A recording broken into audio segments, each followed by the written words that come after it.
বিষয়টা নিয়ে খুলে খুলে যাই খুলে দেখুন না দেখতে দিচ্ছি এর তো লুমু 350 টাকা 20 টাকা দিছিলাম আমি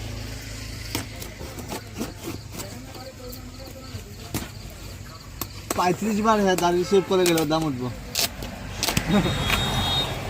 আস্তে 30 টাকা অত 30 টাকা কোনটা করে ভাই দিয়ে ভাই কর ইউজ মাল দিয়েছে হ্যাঁ হ্যাঁ ইউজ মাল দিয়েছে ভাই তো লগে বলো না তুমি দিয়ে দিবে আসো মুখ সুখ দেখা দেবো এই যে ওই দিন লুম্বা করেছে হ্যাঁ বুঝছেন ইউজ গো মাল গো দিয়েছে কিস করুন এটা শুন ভালো লাগছে বলুন এটা সিরছে কেন দিলে এটা ইউজ করা ওই দেখ ভালো করে দেখ এটা ইউজ করা দিল্লি ভাই বেকরে ধরে